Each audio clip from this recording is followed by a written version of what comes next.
નમસ્કાર દર્શક મિત્રો, કનેક્ટ ગુજરાતના સીજી એક્સપ્રેસ ન્યૂઝમાં હું આકાંક્ષા આપ સૌનું સ્વાગત કરું છું. નજર કરીએ દેશ, દુનિયા અને રાજ્યની તમામ ખબરો પર.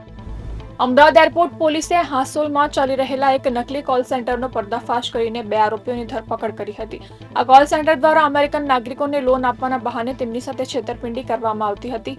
અમેરિકન દૂતાવાસે ગુજરાત પોલીસની કામગીરીની પ્રશંસા કરી છે.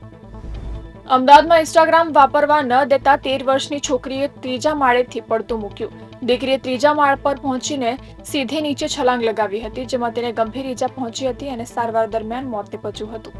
અમદાવાદમાં 2 વર્ષના બાળક પર શ્વાને હુમલો કર્યો હતો. શ્વાને ન માત્ર હુમલો કર્યો પણ બાળકને ઉઠાવી પણ ગયું હતું. જો કે બાળકના રડવાનો અવાજ સામે આવતા બાળકના પિતા દોડી આવ્યા હતા અને પિતાએ શ્વાનના મોંમાંથી તાત્કાલિક બાળકને છોડાવ્યું હતું. ભારતીય ચૂંટણી પંચે ભારતના ઉપરાષ્ટ્રપતિ પદ માટે ચૂંટણી કાર્યક્રમની જાહેરાત કરી છે, જે આગામી મહિને યોજાનાર છે. ત્યારે ઉપરાષ્ટ્રપતિ પદને લઈને આજથી ઉમેદવારી ફોર્મ ભરવાનું શરૂ થઈ ગયું છે. એર ઇન્ડિયાએ 1 ઓક્ટોબર 2025થી પોતાની તમામ આંતરરાષ્ટ્રીય ફ્લાઇટ્સ ફરી શરૂ કરવાની જાહેરાત કરી છે. એર ઇન્ડિયા કંપનીએ 12 જૂનના રોજ અમદાવાદમાં થયેલી પ્લેન દુર્ઘટનાના પગલે તમામ આંતરરાષ્ટ્રીય ફ્લાઇટ્સ પર તાત્કાલિક અસરથી બ્રેક લગાવ્યો હતો.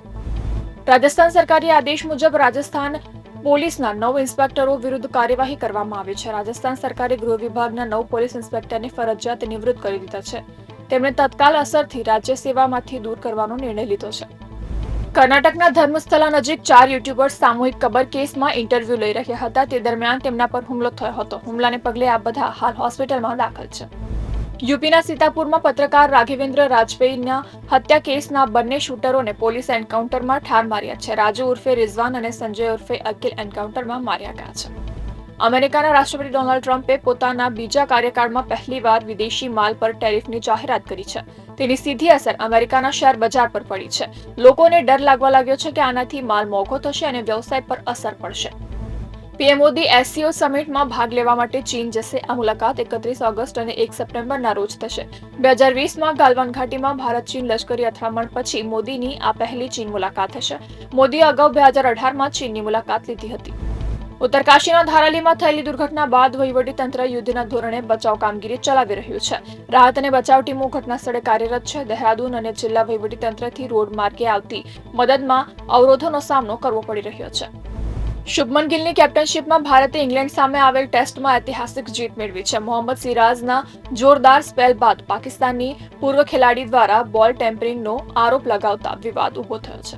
એક તરફ અમેરિકી રાષ્ટ્રપતિ ડોનાલ્ડ ટ્રમ્પે વિશ્વ સામે ટેરિફ યુદ્ધ શરૂ કર્યું છે, તો બીજી તરફ પાકિસ્તાન પ્રત્યેનો તેમનો પ્રેમ વધતો જોવા મળી રહ્યો છે. પાકિસ્તાનના આર્મી ચીફ અસીમ મુનીર 2 મહિનામાં બીજી વખત અમેરિકાની મુલાકાતે જવાના છે. મહાવતાર નર્સિંગ રિલીઝ થયાને 13 દિવસ થયા છે. આ 13 દિવસમાં આ ફિલ્મે ઘણી કમાણી કરી છે. આ ફિલ્મે ઘણા રેકોર્ડ્સ પણ તોડી નાખ્યા છે. અહેવાલ મુજબ ફિલ્મે 13મા દિવસે 6 કરોડનું કલેક્શન કર્યું છે. હવે બોલિવૂડમાં વધુ એક સત્ય ઘટના પર આધારિત ફિલ્મની ઘોષણા કરવામાં આવી છે. આ ફિલ્મ 2008માં માલેગાંવમાં બોમ્બ બ્લાસ્ટ થયો હોવા પર આધારિત હશે. આ ફિલ્મનું નામ માલેગાંવ ફાઇલ્સ રાખવામાં આવ્યું છે. તો આ હતા કનેક્ટ ગુજરાતના આજના સીજી એક્સપ્રેસ ન્યૂઝ. નવા સમાચારો અને વધુ અપડેટ માટે તમે જોડાયેલા રહો કનેક્ટ ગુજરાત સાથે. ત્યાં સુધી મને રજા આપશો. નમસ્કાર.